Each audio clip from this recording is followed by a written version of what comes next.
Extrait de la Révélation divine, livre de la vie véritable de 1940 à 1950 à 7 disciples au Mexique.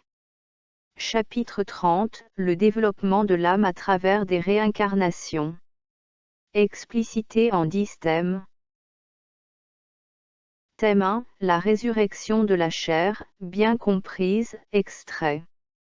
À présent, le monde doit prendre conscience de la vérité au sujet de la résurrection de la chair, qui n'est autre que la réincarnation de l'âme. La chair est de ce monde et en lui elle reste, tandis que l'âme s'élève librement et s'en retourne à la vie d'où elle est issue. Ce qui est né de la chair, est chair, ce qui est né de mon esprit, est l'âme dotée de l'esprit. La résurrection de la chair est la réincarnation de l'âme, et, tandis que les uns croient qu'il s'agit d'une théorie humaine, et les autres d'une nouvelle révélation, en vérité je vous le dis, cette révélation, je commençais à la faire connaître au monde depuis l'aube de l'humanité. Vous pouvez le vérifier dans le texte des Écritures. Entre autres, 1 Corinthiens 15-19, et Apocalypse 25. Par le biais de cette loi, mon jugement en chaque âme dotée d'un esprit est parfait et inexorable. Thème 2, la loi de l'évolution, extrait. Combien d'humains, par le savoir qu'ils ont acquis, croient posséder la grandeur spirituelle et ne représentent, pour moi, pas davantage que des enfants qui n'avancent pas sur leur chemin d'évolution, parce qu'ils doivent prendre en considération que ce n'est pas seulement par le biais du développement de leur intelligence qu'ils peuvent parvenir à l'élévation de leur esprit, mais qu'elle doit passer par le développement de l'ensemble de leur être. Et il y a, en l'homme et femme, de nombreux dons, qu'il est indispensable de développer pour réussir à atteindre la plénitude. C'est pour cela que j'instituai, comme une de mes lois d'amour et de justice, la réincarnation de l'esprit, afin de lui concéder un chemin plus long, qui lui offre toutes les possibilités nécessaires afin d'accéder à son perfectionnement. Chaque existence terrestre contient des leçons, mais à défaut d'autres opportunités, l'âme n'aurait qu'une trop faible chance d'accomplir toute ma loi. Néanmoins, il est nécessaire que vous reconnaissiez le sens de cette vie afin d'atteindre l'harmonie qui est la raison majeure du perfectionnement humain, afin que vous puissiez accéder à un niveau supérieur jusqu'à parvenir à la vie spirituelle. Là, je vous ai réservé tant de leçons qu'il me faut encore vous enseigner, et tant de révélations que j'ai encore à vous donner. Thème 3, l'état différencié du développement des esprits, extrait. Il y a longtemps que votre âme-esprit a jailli de moi, néanmoins, tous n'ont pas progressé d'égale manière sur le chemin spirituel. Comment pourriez-vous expliquer que, depuis les premiers temps, il y eut des hommes d'esprit évolués, s'ils n'étaient pas passés auparavant par des réincarnations successives qui les aidèrent à s'élever? Il faut souligner que l'esprit ne naît pas en même temps que l'enveloppe âme, et que l'aube de l'humanité ne coïncide pas avec celle de l'esprit. En vérité je vous le dis, il n'existe pas un seul esprit qui soit venu au monde sans avoir existé auparavant dans l'au-delà. Qui parmi vous peut mesurer ou connaître le temps qu'il a vécu en d'autres demeures avant de venir habiter la terre? Thème 4, la connaissance de vie terrestre antérieure et de votre propre développement, extrait. Votre intelligence ne perçoit pas les impressions ou les souvenirs du passé de votre âme, parce que le corps est comme un voile étanche qui ne permet pas à pénétrer la vie de l'esprit. Quel cerveau pourrait recevoir les images et les impressions que l'esprit-âme avait recueillies sur le parcours de son passé? Quelle intelligence pourrait capter via l'imagination humaine ce qui lui est incompréhensible? Vous aussi êtes en train d'écrire le livre de votre vie, en lequel toutes vos actions resteront écrites, de même que chacun de vos pas tout au long du chemin de l'évolution. Ce livre demeurera écrit en votre âme, l'inconscient. Il sera la lumière du savoir et l'expérience par laquelle vous illuminerez demain le chemin de vos plus jeunes frères. Bienheureux ceux qui s'emparent de leur mission. Ils sentiront qu'ils gravissent l'échelle que Jacob vit en ses rêves, cette échelle qui est le chemin spirituel qui conduit les êtres jusqu'à la présence du Créateur. Thème 5, l'amour, requête pour le développement spirituel, extrait. En vérité je vous le dis, l'amour est ce qui peut vous élever, parce qu'en lui existe de la sagesse, du sentiment et de l'élévation. L'amour est un compendium de tous les attributs de la divinité et c'est Dieu qui a allumé cette flamme en chaque créature spirituelle. Combien de leçons vous ai-je données pour que vous appreniez à aimer?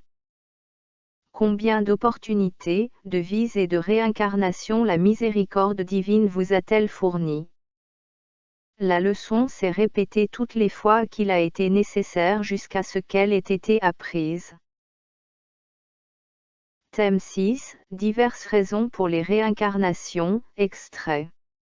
Cependant, votre esprit s'en est retourné vers l'au-delà avec un bandeau d'obscurité. Et moi, je vous dis que celui qui ne profite pas de la leçon que renferme la vie en ce monde, en cette vallée d'épreuves, celui-là doit y retourner pour achever sa restitution et, par-dessus tout, pour apprendre.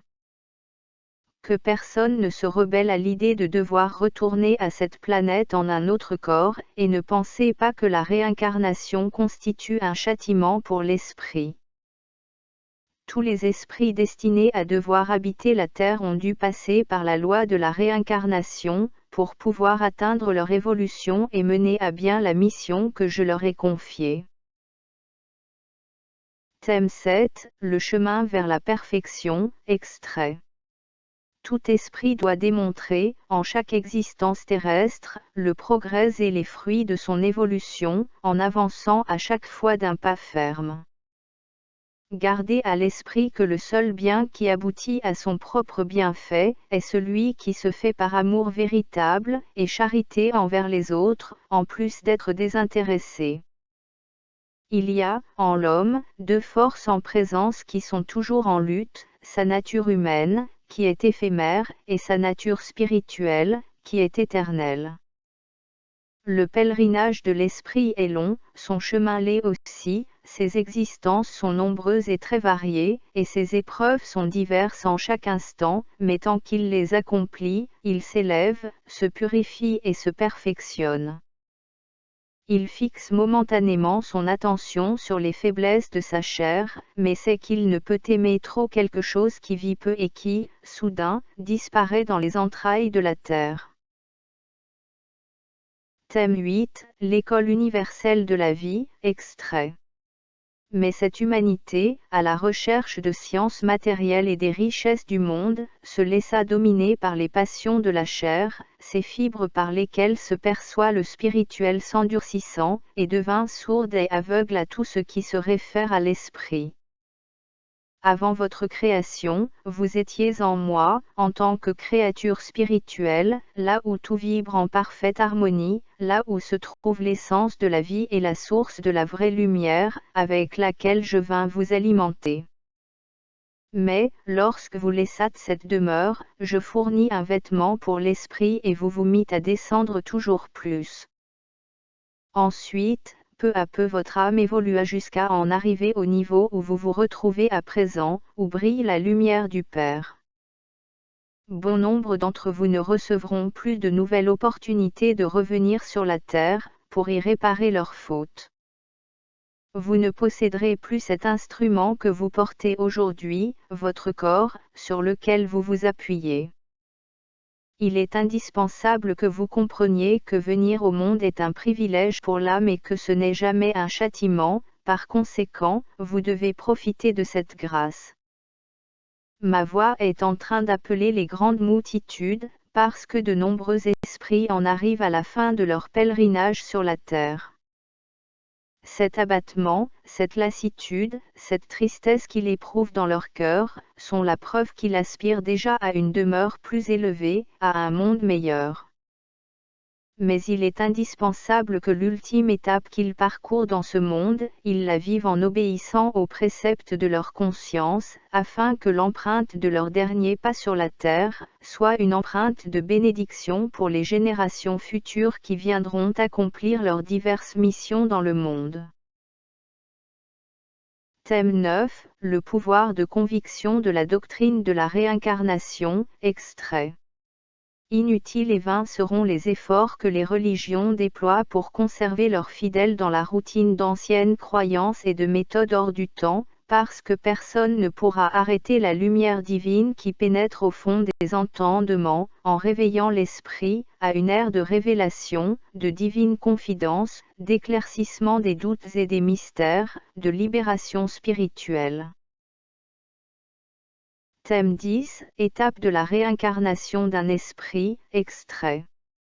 En percevant que la matière ne vous appartient plus et que vous devez suivre la voie pour arriver jusqu'à moi, je vous ai demandé, mon enfant, quel présent m'offres-tu? As-tu vécu sur la terre en obéissant à mes 12 commandements? Alors il élève les yeux, voit une immense lumière, face à la splendeur de laquelle il se trouve mesquin. Il reconnaît qu'il existait déjà avant d'être envoyé vers la terre, qu'il était déjà aimé par le Père, qui est celui dont provenait la voix, et que, à présent qu'il le voit dans un moment pénible, il souffre pour lui, c'est qu'il a été envoyé vers diverses demeures pour parcourir le chemin de lutte et gagner, par ses mérites, sa récompense. Certes, je vous ai envoyé sur terre afin que vous en fassiez un champ de lutte, mais en perfectionnement spirituel, et non, en une vallée de guerre et de douleur. L'Esprit vient sur la terre en toute connaissance de cause, il sait qu'il est le souffle du Père et connaît la mission qu'il lui a impartie. Et le Père, qui l'a créé avec tellement d'amour, apparaît sur son chemin en lui demandant, « Qui êtes-vous, d'où venez-vous, et où allez-vous » Père, ma désobéissance et mes dettes envers toi sont très grandes et je ne peux aspirer à vivre dans ta maison parce que je n'ai aucun mérite. Maintenant que je suis retourné à la vallée spirituelle, je me rends compte que j'ai accumulé trop de fautes, qu'il me faut à présent restituer. Mais le Père affectueux lui montre une fois de plus le chemin, et l'Esprit s'incarne à nouveau pour faire partie de l'humanité. C'est alors que l'esprit de l'âme déjà expérimentée, avec davantage de force, fait fléchir l'enveloppe pour la soumettre et obéir au commandement divin. La lutte s'installe, il combat les péchés qui déstabilisent l'homme et souhaite tirer profit de l'opportunité qui lui a été concédée pour son salut. Il lutte du début à la fin et tandis que les cheveux blancs brillent sur son crâne et son corps, auparavant robuste et fort, et qu'il commence à fléchir sous le poids des années, et à perdre ses énergies, l'esprit se sent fort, plus développé et davantage expérimenté. Que le péché lui paraît énorme et répugnant.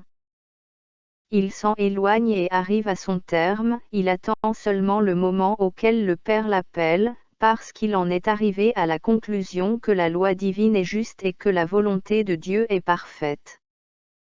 Et lorsqu'arriva le dernier jour, il palpa la mort en sa chair et ne ressentit aucune douleur, s'éloigna tacitement et respectueusement en se contemplant en esprit, et comme s'il avait face à lui un miroir, s'admira merveilleux et resplendissant de lumière. Le compte était soldé et l'esprit était saint, propre et sans chaîne de péché, et il put voir devant lui la récompense qui l'attendait. Il ressentit ensuite qu'il se fondait dans la lumière de ce Père, que son bonheur était immense, et contempla une demeure de paix, une terre sainte.